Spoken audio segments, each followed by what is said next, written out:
bisa diperjelas Pak, karena memang sangat simpang siur tentang paruh waktu, yang memang sepertinya banyak orang-orang yang belum paham gitu paruh waktu ini bagaimana. Isunya kan paruh waktu itu jam kerjanya full tapi gajinya separuh. Tapi ada juga yang bilang kerjanya setengah hari, gajinya full gitu. Wah enak banget kalau gitu, atau bagaimana gitu? Apa benar seperti itu atau bagaimana paruh Pak? waktu semua ya? Iya, paruh Jadi waktu. gini, konsep paruh waktu itu sebetulnya muncul ketika ada komitmen kita. Pertama, tidak boleh ada PHK massal. Kedua, tidak boleh ada yang dirugikan ya. Kemudian jangan ada penurunan penghasilan dan sebagainya. Tapi di sisi lain, formasi kita dan anggaran Pemda ini misalnya nggak ada uangnya, ya gitu ya. Nah itulah kita harus cari jalan tengah ya. Kita ini bisa saja mencari istilah yang lain. Tapi kalau kita cari istilah yang lain, ya itu akan beda konsepnya. Mereka merasa tidak menjadi ASN. Tapi kalau kita gunakan P3K, maka dia pun tidak akan dapat penghasilan sebagaimana P3K. Ada gaji pokok, ada tunjangan melekat, dan ada tunjangan kinerja. Tapi kalau untuk bayar tiga-tiganya nggak mungkin nih. Tapi kalau dibayarin semua, kita nggak akan sanggup untuk mengangkat mereka. Akhirnya muncul apa ya, jalan tengahnya, oke lah P3K, tapi P3K paruh waktu itu tidak disebut di undang-undang. Di undang-undang itu P3K, maka tidak ada juga istilah P3K penuh waktu. Jadi P3K aja ini kita sebutkanlah istilah P3K paruh waktu, supaya pertama masih muncul nomenklatur P3K-nya. Oh, saya walaupun paruh waktu saya P3K nih. Yang kedua, oh saya tidak diberhentikan. Ya, tetap. Dan saya tidak ada penurunan penghasilan. Karena kenapa? Ketika saya jadi paruh waktu, maka saya akan dibayar dengan anggaran yang ada saat ini. Saya misalnya jadi guru, kemudian saya dibayar 1 juta, 1 juta itulah dia dibayar. Tapi dia sudah dilekatkan ketika dia mendaftar, kemudian ikut seleksi, gitu ya. Luluslah ternyata formasinya nggak ada, maka dia jadi paruh waktu. Nah jam kerjanya gimana kan gitu? Jam kerjanya itu nanti kita akan serahkan kepada pengaturan instansi masing-masing. Karena yang tahu bahwa mereka itu harus bekerja penuh atau tidak, itu tergantung dari apa? Kontrak kerjanya. Karena kan P3K itu basisnya kontrak. Ya, di kontrak itu disebutkan aja dia akan bekerja kapan gitu ya. Jadi artinya nanti instansi akan kita berikan ruang untuk mengatur jam kerja bagi mereka yang paruh waktu. Nah, oleh sebab itu, paruh waktu itu berarti dia ada kejelasan status, ya. Yang penting statusnya dulu. Bagi teman-teman ini kan yang penting statusnya, dan dia tidak diberhentikan sebagai pegawai non ASN. Tetap bisa berlanjut. Jadi kalau ada misalnya ada orang yang tidak menerima, kami tidak mau menerima jadi paruh waktu, kami akan penuh waktu. Kalau menurut saya kita kurang bijak untuk seperti itu. Karena kenapa? Ini pemerintah ini sudah memikirkan, ya, Menpan RB atas nama pemerintah termasuk BKN memikirkan itu supaya nggak berhenti, tapi di tengah-tengah keterbatasan anggaran, ya, dan sebagainya, ini bisa ada kebijakan kita seperti ini. Jadi kalau menurut saya nanti teman-teman yang paruh waktu juga kan suatu saat ketika anggarannya ada untuk bayar, dia beruntung. Apakah paruh waktu ke P3K itu perlu seleksi? Tidak perlu seleksi lagi. Ya, bahkan NIP-nya sudah melekat, nanti tinggal diusulkan formasinya, maka dia langsung diangkat menjadi P3K. Jadi sebetulnya teman-teman tidak perlu khawatir, jangan juga terprovokasi seolah-olah ini akan merugikan dan sebagainya. Justru ini menguntungkan. Ketimbang mereka itu diberhentikan. Ya, harusnya kan diberhentikan. Karena kenapa harus diberhentikan? Anggaran nggak ada, ya kan, formasi nggak ada. Tapi saat ini, ya Bu Menteri dengan kebijakan beliau ini ingin mereka tetap kita selamatkan. Tapi caranya ini dulu ya. Jadi paruh waktu itu adalah jabatan untuk parkir untuk masa transisi, ya. Nah setelah itu seharusnya tidak ada lagi yang paruh waktu. Tapi kalau instansi itu punya ketersediaan anggaran untuk belanja pegawainya mencukupi, ya boleh langsung juga semua boleh. Kan kita juga tidak bisa memaksa kementerian, lembaga, dan Pemda yang nggak punya uang gitu harus bayar. Ya, karena nanti pelayanan publiknya terganggu. Nah itu jadi nggak perlu khawatir gitu untuk itu. Jadi pekerjaan, waktu, nanti diatur oleh Pemda masing-masing. Misal guru kan jam mengajarnya juga sudah jelas, silahkan diatur, ya, silahkan diatur. Dan boleh nggak misalnya dia akan dapat fasilitas lain? Ya boleh saja. Ya, mereka juga kan ikut boleh rapat, mereka dapat apa dan sebagainya kan boleh-boleh aja, gitu. Jadi artinya teman-teman, paruh waktu itu adalah memang kebijakan yang memang untuk mengakomodasi, ya. Ketimbang kita tidak bisa mengakomodasi itu, ya tentunya ini dampaknya juga akan kemana-mana, ya. Tapi kalau dengan paruh waktu itu kita bisa paling kurang mengakomodasi teman-teman yang tidak ada formasi dan anggarannya, tapi mereka punya status hukum yang jelas, gitu ya. Nah, siapa saja nih Pak yang masuk ke P3K paruh waktu nih Pak? Jadi P3K paruh waktu itu, yang pertama mereka yang terdata dalam database BKN. Prioritas itu ya Pak ya? Itu prioritas. Ya. Kecuali kalau ada kelebihan. Yang kedua, bagi mereka yang telah mengikuti seleksi tahap 1. Ya, tahap 1 walaupun dinyatakan nggak lulus, dia jadi P3K karena nggak ada formasinya. Jadi istilahnya nggak ada lulus dan nggak lulus sebetulnya. Jadi artinya yang penting dia mengikuti seleksi. Yang ketiga adalah bagi mereka yang sudah mengikuti seleksi CPNS yang database. Tapi pertanyaannya, kalau saya bukan database, kemudian ikut seleksi CPNS, bisa nggak ikut ke tahap 2? Nggak bisa. Karena dia bukan dalam database BKN. Ini kan banyak pertanyaan, saya ini nggak bisa loh daftar tahap 2. Ya, begitu dilihat ternyata dia bukan database. Dia ikut CPNS nggak lulus, maka dia terkunci nicknya di BKN. Tapi bagi saya database BKN, saya ikut SKD, ternyata gugur, atau SKB gugur, maka dia tidak perlu seleksi lagi, dia akan langsung diangkat menjadi P3K paruh waktu. Oke, mudah-mudahan bagi saya sih cukup jelas ya Pak ya, sangat jelas. Mudah-mudahan jelas. Nah, termasuk pendaftar nih yang terakhir. Jadi yang ikut, yang dulu tidak mendaftar, kemudian ikut tahap 2, kemudian ada 100, dia ternyata 150, yang 50-nya juga tetap paruh waktu. Tapi kalau misalnya ternyata uangnya ada, ya semuanya jadi P3K. Gitu. Jadi mohon ini ya, pemahaman dan pengertian dari teman-teman semua. Kira-kira kondisi itulah yang menyebabkan tadi kebijakan pemerintah itu membuka salah satunya di paruh waktu. Itu hanya nomenklatur aja untuk bisa teman-teman gunakan dulu gitu. Tapi jenis jabatannya sama, ada guru dan tenaga kependidikan, ada tenaga teknis, dan juga ada jabatan-jabatan pelaksana. Ya, gitu. Berarti sudah jelas ya Pak sebenarnya pemerintah. Sebetulnya ini kesempatannya bagus kalau menurut saya teman-teman. Cuman kan kadang-kadang mungkin ini komunikasi antara Pemda, misalnya BKD, informasinya itu secara tidak utuh ya. Nah sementara kita sudah melakukan rakor, sosialisasi ini yang luar biasa kepada seluruh PPK loh dan pengelola kepegawaian.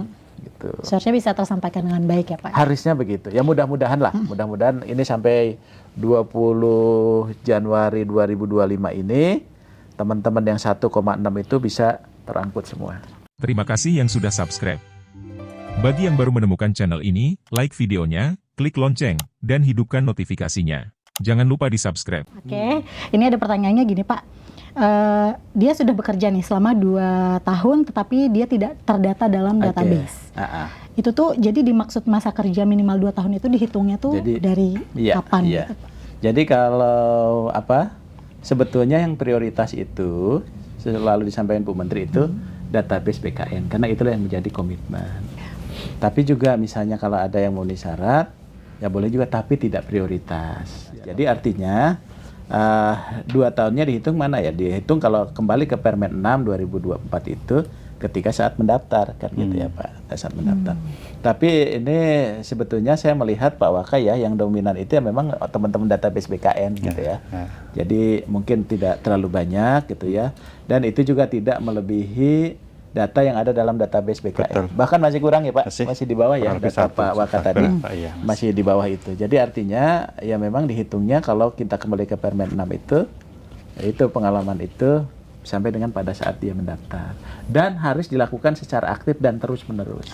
Tapi yang lebih penting saya ingin sampaikan Pak Yomo tadi, Pak Waka tadi, bahwa pertama hati-hati dengan modus-modus penipuan dalam bentuk apapun juga. Jadi jangan pernah percaya nanti mengatasnamakan, kan ini banyak juga mengatasnamakan Kemenpan, BKN ya.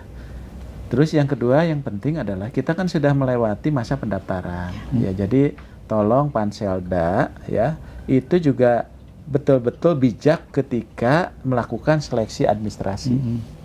Karena ini kan komitmen kita. Jadi jangan sampai ada salah dikit nanti di TMS kan gitu ya. Jadi nggak ada istilah itu. Karena prinsipnya dia mendaftar, dia ikut seleksi, mohon teman-teman di Pemda ini jaga dan bantuin ya teman-teman. Karena mereka sudah punya komitmen, apalagi sudah bekerja ya Pak ya.